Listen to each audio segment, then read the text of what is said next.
You know you could pitch your retailers. You've thought about it. You've even visited many of these stores and thought, oh, my products would be great on their shelves. But you haven't done anything. You haven't moved forward. You haven't reached out to the retailer. And you likely have good reasons why not. Today I want to talk about what's underneath those reasons, because once you see it, you'll know what to do with it. So if this sounds like you, stick around. I'm Lynn Calloway, a maker who built 2 six-figure handmade brands from the kitchen table to national retail. Here, I share the exact steps to help you grow your handmade business with confidence, from pricing and packaging to scaling sustainably without losing your creativity or peace. I want to start out by saying taking the leap into retail and wholesale is not for everyone. I do understand that. I am talking to you all who have thought about it, considered it, and want to take the leap. I don't want to come off as though I am persuading anyone to go into retail or wholesale if, say, online business or Etsy or farmers markets or however you all are selling your products works for you right now. Because I do acknowledge, and I have been in a position where taking that leap into retail and wholesale just wasn't a sustainable model. It wasn't a sustainable strategy for where I was in that particular time. So I do want to add that piece. I am in no way wanting to convince you to do something that does not make sense for your business. But I'm speaking to those of you who are willing to take the next step, because including retail, I don't see it as, okay, you have to just focus on retail. And if you're focusing on retail, then you can't have an Etsy shop or your online store. Opening up retail business is another stream of income. So think of it that way. And there's going to be a lot of testing to see if it works for your particular model. Your model might be that you're just not ready for retail right now. So I do want to point that out. But if you are open to it, and if you have begun to think about moving forward, I am really talking about those of you that are stuck. You're stuck in a place of, this feels right, I want to do it, but there's no momentum. You're almost paralyzed in the sense of you've analyzed every aspect of every movement of every part of your business, and you think that the business has to be perfect. And I understand, because I have been there. I have been there where I was ready to do it. I've gone to the stores. I was confident that my products were a great fit. I was confident that my products would work well for the audience that shopped at these stores. So I was ready. But for the longest time, I told myself that I wasn't ready. I was paralyzed by fear. And many of us as entrepreneurs, we get to a point where we feel like everything has to be perfect. We overanalyze every single aspect of the business. Oh, I need to have a certain amount of inventory. And inventory is very important. But you don't have to have every single aspect of the business perfect before reaching out to retailers. And I'll tell you why.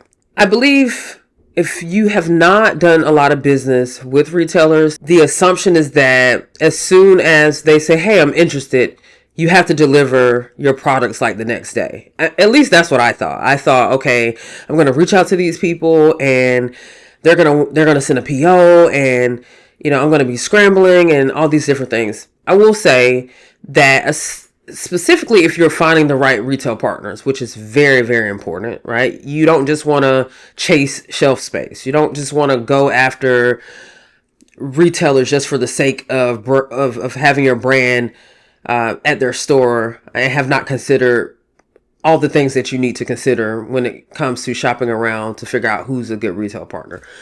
But if you've done that part, if you've done the homework, a lot of times we feel as though they're going to just put in a PO and you're going to be scrambling to try to figure out the production part. That is a valid thing to consider. But in almost all cases, when I've done business with retailers, there is a ramp period, right? You have to do paperwork. There's back and forth in terms of negotiation on pricing. You're sending samples. You're negotiating if there's a particular region that you might want to focus starting out, especially if it's a national retailer, then another region that maybe your products might not resonate well with that customer base. My point is there's so many different moving pieces that are happening in conjunction with the fact that almost all retailers understand that there is a period where you would need to focus on production. And typically that time is about 6 to 8 weeks, depending on the product, depending on the category, obviously. But that's typically around the time that you want to kind of put that number out there in terms, like when they ask you, like, how long will it take for you to produce the goods? 6 to 8 weeks. I've heard some folks say 4 weeks. I would give yourself more buffer because in 100% of the time, something's gonna happen. I've always approached production with the mindset of it's not if something's gonna happen, it's just a matter of when. So my point is, in business, when it comes to retail and it comes to selling wholesale, many of these partners, if you've done your homework, I'm gonna say that again, with picking the right retail partners, they will understand that. I hope that gives you some solace to understand that these things aren't just happening really, really quick, where you're having conversations with retailers and then there's this expectation that you have to figure everything out the next day. You do need to start doing the work, but there is some time. In my experience, I've even seen some retailers be gracious enough to even offer extensions. But I will say during that period, that is the time to figure out your production. If you have not, or if you don't already have enough inventory on hand, reach out to your financial partners to figure out ways to fund that. The marketing piece, all these different elements that go into really running a tight shop when it comes to launching retail. In this day and age, you need to have an omni-channel approach to how you sell your products. And retail is just a piece of that puzzle. So again, I don't want you to think that I am only trying to steer you in that direction. I am saying that launching in retail is just another stream of income for the business so that you can grow and that you can have the brand awareness that I know you want. Because if you didn't want that brand awareness, if you didn't want to reach those customers that are the ones shopping in these stores, then you wouldn't even be reaching out to retailers in the first place. So there is a part of you that I know wants to expand your business. You want to get the products in more people's hands, and that is totally okay.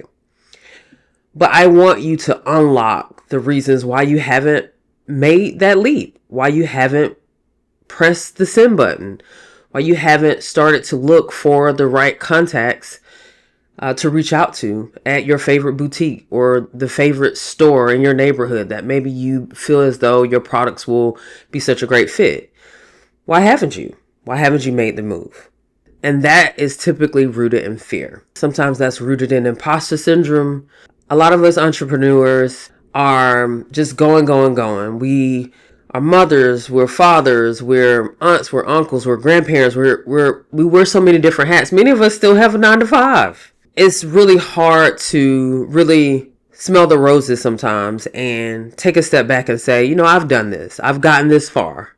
Oh, wow. I went from producing these products at home to now I am selling out at all the farmers markets. I've hit my 6-figure revenue in, say, 1 quarter, right? All these huge milestones that sometimes we don't give ourselves a pat on the back with how far we've come. And so when that moment comes where now, okay, let's take the next level. Let's go to retail. Let's go to some of the bigger brands that, will give us that traffic and the revenue that our businesses deserve, right? We feel as though we're not deserving of it. Because honestly, you don't even know how you've gotten to this point. A hope, a wish, a prayer, whatever it may be, you're still not wrapping your mind around that. So I would really push you to take that time, write down 5 stores that you feel is a great fit for your brand, and send the email. I'll tell you what will likely happen. They won't respond. And if they don't respond, you'll figure out the next person that you need to reach out to try to get that response, right? There are other ways of reaching out to these stores than just email. They do respond and they say, thanks for reaching out. It's not a good fit, which is essentially, in my mind, saying not right now. Or they say, yes, we're interested in having a conversation. My point is, with all 3 of those responses, you will know how to respond in the moment. If it's a no, not right now, you'll try again some other time. You'll move on to the next retailer.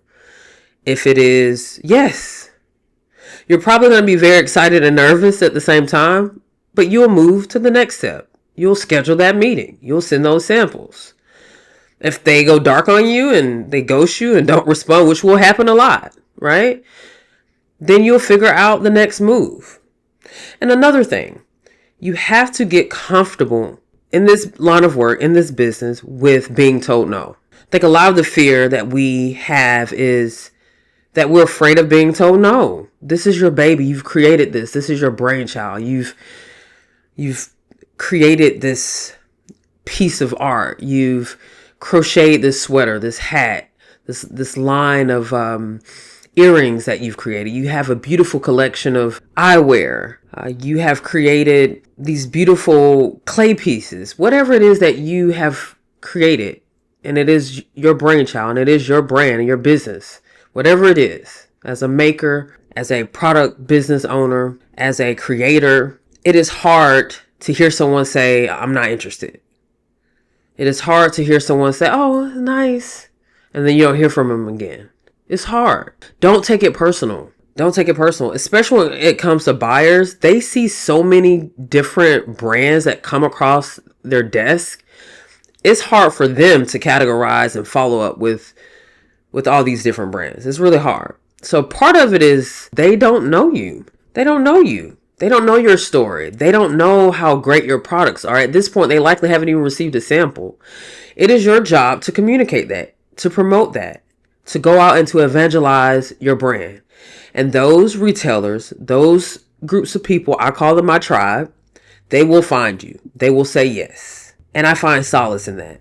So if you don't walk away with anything from this video, please walk away with knowing that you are doing what you were meant to do, which is create. You are in the season in your life where you have some choices that you need to make, but you will make them, and you will make them in confidence and be okay once you make those decisions, right?